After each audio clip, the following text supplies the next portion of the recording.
बिस्मिल्लाहिर्रहमानिर्रहीम अस्सलाम वालेकुम। Cook with mom and princess की जानिब से सब देखने और चाहने वालों को दिल की गहराइयों से खुशामदीद। अगर आप मेरे चैनल पर नए हैं तो प्लीज़ मेरे चैनल को सब्सक्राइब ज़रूर करें। अगर वीडियो अच्छी लगे तो इसका दिल खोल कर फ्रेंड और फैमिली के साथ शेयर ज़रूर करें। बना के ज़रूर ट्राई करें, कमेंट्स करके फीडबैक दें और थम्स अप करना नहीं आपने भूलना। और सबसे अहम बात, बेल के बटन को ज़रूर प्रेस करें, उससे नोटिफिकेशन ऑन हो जाएगा और आपको मेरी हर आने वाली वीडियो सबसे पहले मिलेगी। शुक्रिया। अल्लाह सुब्हानहू व तआला हमारे खानों में बरकत दें, हमारे हाथों में जायका दें। आमीन अल्लाहुम्मा आमीन या रब्बुल आलमीन। आज मैं आपके साथ शेयर करूंगी कि किस तरह से हमने बनाना है बहुत ही मज़ेदार सा लाजवाब सा करेले गोश्त का सालन। यकीन करें, ये इतना मज़े का सालन बनता है, बच्चे बड़े बूढ़ों को सबको बहुत पसंद आएगा। ये बहुत ही मज़े का बनेगा क्योंकि बिल्कुल कड़वा नहीं होगा, तो इसलिए सब लोग बहुत शौक़ से खाएंगे और जायका भी बहुत ही ज़्यादा मज़े का और बहुत ही सिंपल से मेथड के साथ हम इसको बनाएंगे। तो चलें बनाना शुरू करते हैं। आज का स्पेशल सालन करेले गोश्त किस तरह से मैं बनाती हूँ, अपनी सिंपल सी रेसिपी आपके साथ शेयर करूँगी। इसके लिए मैंने तकरीबन लिए हैं 5 करेले सबसे पहले हमें चाहिए। तो ये 5 मीडियम साइज़ के करेले हैं, आप अपने हिसाब से थोड़े या ज़्यादा डाल सकते हैं। तो चलें, इसको आपने क्या करना है, सिंपली हल्का हल्का सा पील करना है। बहुत ज़्यादा आपने इसका जो है वो छिलका नहीं उतारना है, इसका छिलका जो है खाया जा सकता है, तो इसलिए इसको बहुत ज़्यादा उतारने की ज़रूरत नहीं है। मैं बहुत ही हल्का हल्का सा पीलर के साथ पील करती हूँ, बहुत ही आसानी के साथ पील हो जाता है, बहुत ज़्यादा भी नहीं उतरता। अब दरमियान में से इसको काट लेना है इस तरह से, मिडल से 2 पीसीस में, और इसके जो बीज है वो आपने निकाल लेने हैं इस तरह से। बहुत ही आसानी के साथ बीज इसके निकाले जाएंगे। इस तरह से मैं बाकी के भी छील लेती हूँ और काट लेती हूँ और उनके बीज काटती हूँ आपके साथ, लेकिन ये कि इसको छील लेती हूँ और बीज निकाल लेती हूँ इस तरह से। देखें, सारे मैंने छील लिए हैं और उनके बीज निकाल लिए हैं। अब आपने हाथ में पकड़ने, जितने भी एक दफ़ा आसानी के साथ पकड़े जाएँ तो हम सबको इकट्ठा ही काट लेंगे। तो ये तकरीबन सारे ही एक दफ़ा पकड़े जा रहे हैं, तो मैंने कटिंग बोर्ड पे रख लिए हैं। तो बहुत ही आसानी के साथ इसको इस तरह से हम एक ही दफ़ा पकड़ के काट लेंगे। मैं तकरीबन 1.5 इंच के पीसेस काट रही हूँ। आप अपने हिसाब से अगर ज़्यादा बारीक डालना चाहें तो बारीक डाल लें, ज़्यादा बड़े पीसेस रखना चाहें तो ज़्यादा बड़े रख लें, लेकिन मुझे इस साइज़ के ज़्यादा बेहतर लगते हैं तो मैंने इस साइज़ के काट लिए हैं। तो इस तरह से बहुत ही आसानी के साथ आप कटिंग बोर्ड पे रख के सारे करेले एक ही दफ़ा आपने छील लेने और बाद में बहुत ही आसानी के साथ आप सबको इकट्ठा करके काट सकते हैं। तो उम्मीद करती हूँ आपको ये मेरा सिंपल सा काटने का तरीका भी यकीनन अच्छा लगा होगा, बहुत टाइम सेविंग है। तो देखें, अब सारे कट गए हैं इस तरह से, और साथ ही हम इसको किसी भी स्ट्रेनर में डालेंगे जिसमें सुराख हो।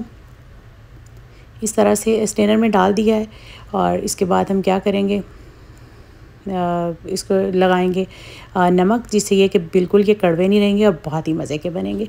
तो 1 चाय वाली चम्मच भर के हमने नमक लगाना है और साथ ही इसमें हम लगाएंगे आधी चाय वाली चम्मच हल्दी का पाउडर। इससे ये होता है कि इनके ये पानी निकलेगा करेलों के अंदर से और ये बिल्कुल कड़वे नहीं रहेंगे। अब हमें नीचे एक प्लेट रखनी है जिसमें ये कि जब पानी निकलेगा तो इस प्लेट पे चला जाएगा और ज़्यादा मैस नहीं होगा। अपन आराम से प्लेट उठाइए और उसको गिरा दें और बाद में करेलों को धो लेंगे। तो देखिए, इस तरह से ज़बरदस्त है, आपने मिक्स करके रखनी है। 30 मिनट के लिए इसको मिनिमम रखना है। उतनी देर में हम क्या करते हैं, गोश्त रेडी कर लेते हैं।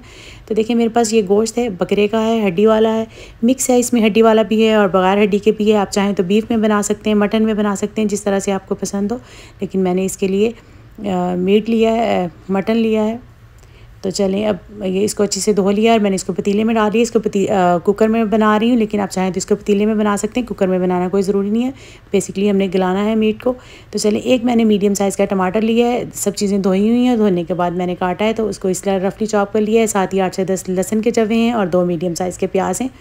तो इन सब चीज़ों को आपने धोया होना चाहिए पहले से और उसके बाद काट लें आप इसको। तो साथ ही हम कुकर में डाल लेंगे और साथ ही इसमें हम डालेंगे बहुत ही सिंपल से मिर्च मसाले इसमें जाते हैं, लेकिन ये खाने में बहुत ही ज़्यादा मज़े का बनता है। तो चलिए, अब हम इसमें डालते हैं स्पाइसेस। तो सबसे पहले हम इसमें डालेंगे तकरीबन 1.5 चाय वाली चम्मच भर के लाल मिर्चों का पाउडर। आप अपने हिसाब से ज़्यादा या कम कर सकते हैं, इससे बहुत ज़्यादा स्पाइसी नहीं ये बनता, बहुत मीडियम सा अच्छा मज़े का सालन बनता है जो सब लोग शौक़ से खा लें। साथ ही इसमें डालेंगे आधी चाय वाली चम्मच हल्दी का पाउडर डालेंगे और 1 चाय वाली चम्मच भर के डालेंगे सूखे धनिया का पाउडर।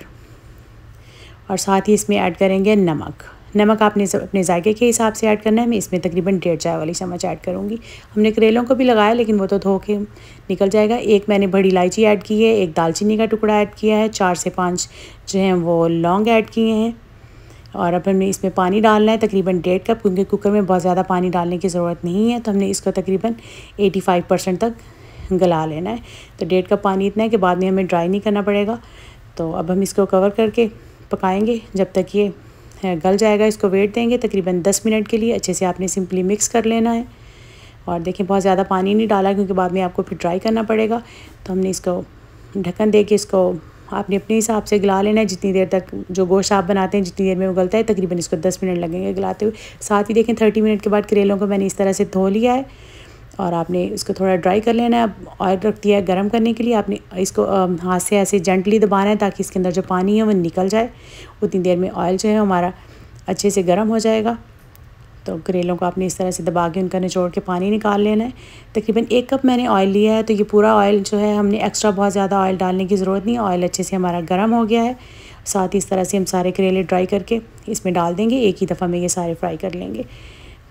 तो बहुत ज़्यादा ऑयल मैंने इसलिए नहीं डाला क्योंकि फिर वो बाद में वेस्ट करना पड़ता है, तो इसीलिए इसी में सारे करेले भी बन जाएंगे और हमारा जो है एक्स्ट्रा भी नहीं बचेगा। तो आपने इसको अच्छे से गोल्डन करना है। इसको तकरीबन लगेंगे 8 से 10 मिनट, जितना आप गोल्डन करना चाहते हैं। मुझे इतने ही करने हैं, तो 10 मिनट के बाद 2 से 3 दफ़ा हिलाएं और अब आपने इसको ऑयल से रिमूव कर लेना है।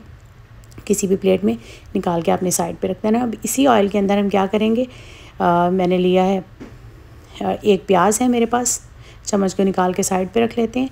तो इस तरह से मैंने इसको बारीक बारीक जो है वो स्लाइस में काटा है। 1 मीडियम साइज़ का प्याज है। देखिए इस तरह से बारीक बारीक आपने काटना है, मोटा नहीं काटना। और साथ ही 1 मीडियम टमाटर है, उसको भी स्लाइस में काटा है। और 5 से 6 सब्ज़ मिर्चें, इसको दरमियान में मैंने सिर्फ लाइन से लगाई है, बिल्कुल वैसे पीसीज में नहीं काटा। तो इस ऑयल के अंदर हम इसको गर्म ऑयल के अंदर डाल देंगे और इसको ऐसे ही हम तकरीबन 1 से 1.5 मिनट के लिए कुक करेंगे। 1 से आधी दफ़ा इसको हिलाएंगे इस तरह से और 1 मिनट के लिए इसको हाई फ्लेम पे आपने कुक करना है। जैसे सौते करते हैं इसी तरह से करके आपने इसको निकाल लेना है। इसको बहुत ज़्यादा आपने ओवर कुक जो है वो नहीं करना। तो आपने ये करेलों की रेसिपी ज़रूर ट्राई करनी है। ये बहुत ही ज़्यादा मज़े के करेले बनते हैं। जो भी खाएगा आपके हाथ के बने हुए करेले तो बिल्कुल आपका फ़ैन हो जाएगा। तो देखिए 1 मिनट के बाद आपने इसको जो है वो ऑयल से निकाल लेना है। उसी प्लेट में जिसमें आपने करेले निकाले हैं उसी में एक साइड पे निकाल के आपको रख लेना है। तब आपको समझ आ रही होगी। देखिए हमने ज़्यादा ऑयल नहीं डाला है, इसी ऑयल को हम यूज़ कर रहे हैं। पूरा सालन हमारा इसी में बन जाएगा और एट द एंड ये ऑयल बहुत ज़्यादा भी नहीं है। तो देखिए निकाल के प्लेट को इसी तरह से हम साइड पर रख देते हैं। और इतनी देर में जो गोश्त था वो भी गल गया है, तो इसको हम इसी पतीले के अंदर डाल देते हैं और डालने के बाद इसी के हम अंदर भूनेंगे। तो देखिए अब डालने के बाद आपने क्या करना है, इसमें डालेंगे हम अदरक। हमने नहीं डाला था पहले, तो मैंने ये 1 इंच का अदरक का टुकड़ा लिया है। इस तरह से इसको फ्रेशली चॉप कर लेते हैं। अगर आपके पास पेस्ट हो तो आप पेस्ट भी ऐड कर सकते हैं, लेकिन मैं ज़्यादा फ्रेश चूज़ करती हूँ तो मैंने इसलिए साथ ही उसको फ्रेश कर दिया उसके अंदर। और अब आपने क्या करना है, इसको हिलाएंगे थोड़ा सा ताकि अच्छे से प्याज टमाटर वगैरह जो है वो मैश हो जाएँ। साथ ही आधी चाय वाली चम्मच मेरे पास ज़ीरा है, साबुत ज़ीरा। इसको हाथ में मसल के आपने डालना है, बहुत ही ज़बरदस्ती खुशबू आती है। और अब हमने इसको, इसमें हल्का हल्का सा पानी है लेकिन इसको अच्छे से हमने भूनना है। गोश्त देखें अच्छे से गला हुआ है, इतना ही हमें गला होना चाहिए क्योंकि भूनते हुए बाकी जो है वो बहुत ज़्यादा गला हो तो फिर भूनते हुए पीसेस टूट जाते हैं। हमने तब तक इसको भूनना है जब तक ऑयल सेपरेट ना हो जाए। तो देखें कितना ज़बरदस्त था, कलर चेंज हो गया है, गोश्त भुना गया है, ऑयल सेपरेट हो गया और बहुत ज़्यादा ऑयल भी नहीं है। अब जो हमने करेले फ्राई करके रखे थे, प्याज टमाटर और सब्ज़ मिर्चों को सौते करके रखा था, ये इसके अंदर ऐड कर देंगे। और साथ ही आधी चाय वाली चम्मच चिली फ्लेक्स जो हैं वो इसमें हम स्प्रिंकल करेंगे। ये बहुत ही खूबसूरत लगते हैं चिली फ्लेक्स। अधकुटी हुई लाल मिर्चें डालने के बाद हमने इसको सिंपली आपने हल्का सा हिलाना है। अगर आपके पास नहीं हो चिली फ्लेक्स आप स्किप कर सकते हैं, लेकिन मैंने डाले, मुझे बहुत अच्छे लगते हैं। तो चलिए अब इसको कवर करके लो फ्लेम पे आपने जो है इसको 5 मिनट के लिए कवर करके पकाना है। तो 5 मिनट के बाद मैं आपको दिखाती हूँ इसकी फ़ाइनल लुक। तो देखिए 5 मिनट के बाद कितनी ज़बरदस्ती खुशबू, और ये है हमारे करेले गोश्त 100% रेडी है। इसको तंदूर की रोटी के साथ खाएं तो लस्सी के साथ, यकीन करें बहुत ही ज़्यादा मज़ा आएगा। आप इसको बनाएंगे, खाएंगे और यकीनन दुआएं देंगे कि इतनी बेहतरीन और इतनी सिंपल सी रेसिपी है और बहुत ही ज़्यादा मज़े की। अब जल्दी से वेट नहीं हो रहा कि जल्दी से इसको खाएँ। अब मैं सिंपली इसको हल्का सा मिक्स कर देती हूँ और मिक्स करने के बाद इसको कवर कर देती हूँ। उतनी देर में मैं बनाती हूँ ज़बरदस्ती ओवन के अंदर तंदूर की रोटी और साथ में बनाते हैं लस्सी। आप इसको बैठ के बड़े मज़े से इंजॉय करेंगे और आपने भी बनाएं और खाएं, इंजॉय करें और मुझे कमेंट्स करके फ़ीडबैक ज़रूर दें कि आपको आज की ये सिंपल सी रेसिपी किस तरह की लगी है। मैं उम्मीद करती हूँ आपको मेरी आज की ये सिंपल सी रेसिपी यकीनन बहुत अच्छी लगी होगी। अगर अच्छी लगे तो प्लीज़ इसको दिल खोल कर फ्रेंड और फैमिली के साथ शेयर करना मत भूलिएगा। बना के ज़रूर ट्राई कीजिएगा, कमेंट्स करके फीडबैक दें। अगर कोई क्वेश्चन हो तो कमेंट्स में आप पूछ सकते हैं। चैनल पे नए हैं तो प्लीज़ चैनल को ज़रूर सब्सक्राइब करें और थम्स अप करना नहीं है आपने भूलना। आप सबने मुझे अपनी खुसूसी दुआ में याद रखना है। इंशाल्लाह फिर मिलती हूँ नेक्स्ट वीडियो में। तब तक के लिए रब रखा, अस्सलाम वालेकुम रहमतुल्लाहि व बरकातुहू। बहुत सारी दुआओं और नेक तमन्नाओं के साथ। Always remember guys, homemade and fresh is the best.